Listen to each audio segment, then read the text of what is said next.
introduce you to Mr. Israel Díaz, who was proudly our student at education, and now he is lecturer and he's a teacher. He's going to be in charge of some part of the practical aspect of the topic, and the main aspect is going to be in charge of Professor Unica. Good morning, everyone. Okay. Yes, I'm very happy to have you, all of you here this morning. The first thing I'm going to tell you is to report why we are organizing this course, right? More or less 2 years ago, we started attending seminars organized by the Embassy of North America. These courses were organized by Mr. David Fay, who is a representative officer of the Andean region, right? So he's organizing many courses, and you could see in the advertisement downstairs 7 different courses. As you know, my colleague Israel Díaz, he has been working in the USA for many years. He's been on a scholarship in UK, and he's got a master over there. And he belongs as the seniorist teachers, the staff of the ELD trainers a long time ago, trained by British Council. Now we are trained by the USA. In critical thinking, critical literacy, there is no one right answer. Yes, the more you think of the reading and maybe the fallacies we can find in the reading, or maybe the silences that is not there, because any author who writes something that they have a purpose in mind, and our duty is to find out these fallacies, this truth, or what ideas you can take as yours, or what to reject because maybe they don't convince you, right? Okay, so let's start. And what are the characteristics of a person who doesn't read critically? I'd like you to talk to your partner next to you, some brief ideas about it. Yes, please, everybody start sharing the ideas. Yes, in twos here, twos, there, and there. We won't give you too much time, so you much better start thinking.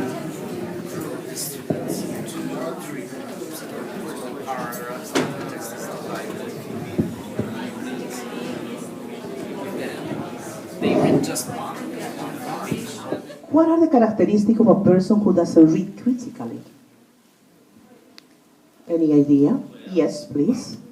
I think that a person who doesn't read critically, that person accepts everything which is in the reading. In the reading, yeah. That's right. We say it's not the accumulation of words that matters. It's how the elements are introduced within the text. In linear sentence, when you write a sentence, it is subject, verb, and predicate, right? But if you move into the text, you can use other strategies. It's nice to see some familiar faces here, some colleagues that I haven't seen for a long time. And for me especially, it is really a special opportunity, this opportunity I have, because like 20 years ago, I was a student in this faculty, which it was the Faculty of Education. And when I was a fresher, like in Spanish we say cachimbo, this classroom was my classroom, and it was my classroom for like the 5 years I studied here. So for me, it's like wonderful to be now here. And it's, yes, that's right. And it's also, by the way, it's very nice to see some of my teachers when I was a student, like Mr. Pajuelo. No, yeah, claps for him, please.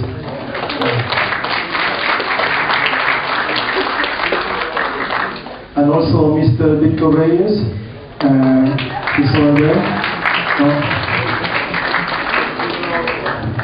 So they were two of my teachers when I was a student here. Most of our students and most of us today, we live in a really fast society, all right?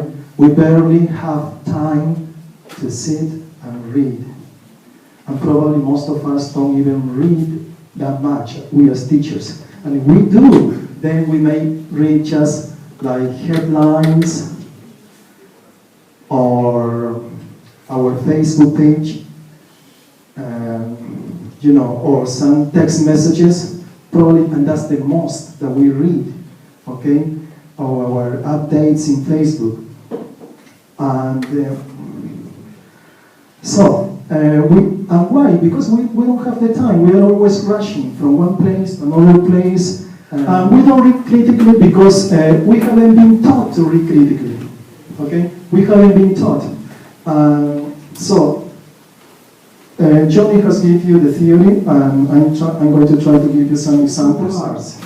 Now, we as teachers know that before the students do any reading, we have to ask students some questions in order to motivate them to do the reading. Okay? And also, by we asking students questions, we have to be very careful about what questions we ask students.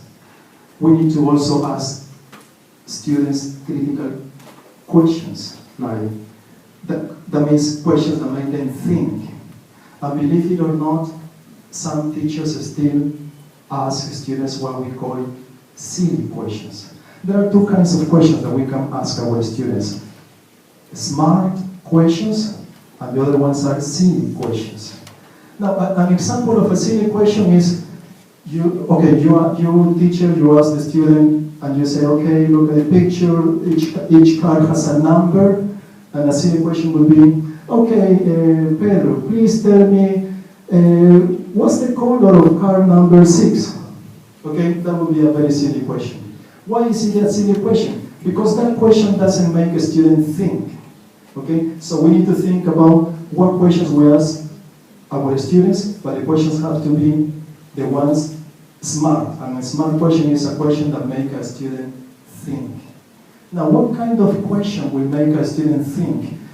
Regardless of the level, because this is for beginners, okay? But even for beginners, we can ask smart questions. Can you think about a smart question to explore this picture before the reading?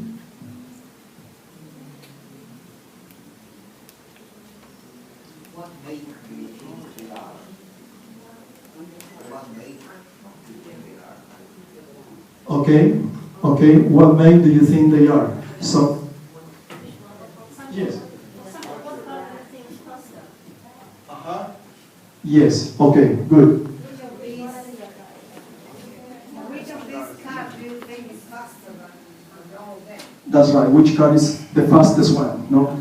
Yeah, so, yes. For example, first the silly questions can come, but then the smart questions, as you say. And maybe one smart question could be, if the red car is fantastic, are you a fantastic person? Okay. Yes, well, what we need to consider is that it depends on the teacher, but what I can tell you is it's better to take advantage of the smart questions because we need to know that we don't have much time when we are in our classes, okay? When John Lennon was murdered in New York, and that's it. No more information. So now, here is the time where you have the chance to make students think, and you can connect this text with the song. Okay? The song talks about peace, love and peace in the world. So, if you think about that, what can you say? I mean, answering to the question, why was he killed? But I think he was killed by a person that was mentally insane. Maybe that the person that killed him was not involved in politics or something like that, that made him, kill him because of his idea. I think he was obsessed with him. Okay, so that's Mr. Pajuelo's position, and maybe we can have different points of view, and let's hear what Mr. Reyes can say. Jesus Christ won different world. He never took a to kill somebody. But his words and his bridges were so strong, were so dangerous for the power of the empire, of the Roman Empire, so they had to kill him. The same thing happened with John F. Kennedy, and it might happen the same with John Lennon. There was a political, ideological motivation. We need to remember also that it was John Lennon who said, "We are more popular than Jesus Christ." No? That's all. Yes, he said that. He said that.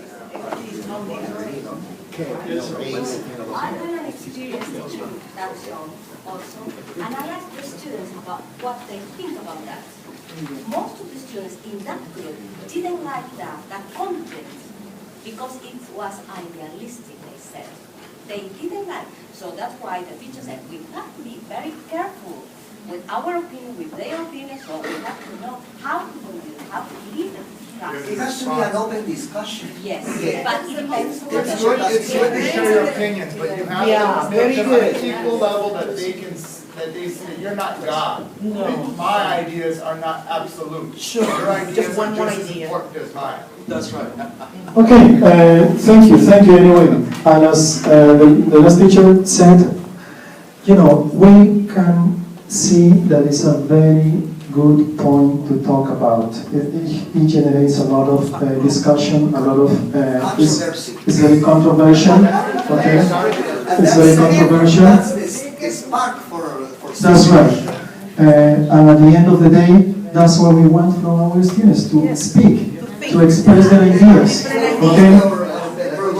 Because it's a language class and that's what's more important. Yes, sir. Well, he said that if we try to accomplish the goal of our class, we could pretend that we like the song. I think it's a good idea because if we say at the beginning that we don't like it, we could dismotivate our students. We motivate them.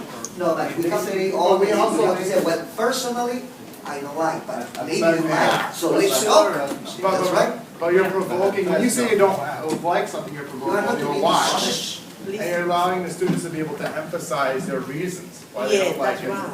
Okay. No. But you were saying something before that you were interrupted, I'm sorry. afraid you can play the devil's advocate, maybe to generate more debate in the classroom. Yeah. It also depends on the Yes. level of our students. Scholarship is what happened. Is the first response, the immediate response. Yes. Student, you say, I like it or not, is why teacher. Yes. He's thinking critically. That's right. And that's why, at that moment you have to emphasize and say, And why means because of this, go back to the text. yes, and now you, what do you think? So that's Yes. Okay. That's it. I think we need to move on, Mr. Robero. Very short, very short. No, in my opinion, I think the teacher shouldn't express his feeling about that. I don't Okay. So, anyway, we need to move on. I think it's very controversial, but at the end of the day, I'm glad that he created all these discussions. Yes. It's a good point doing a class because, you know, what you can see here with us is happening down here. That's right.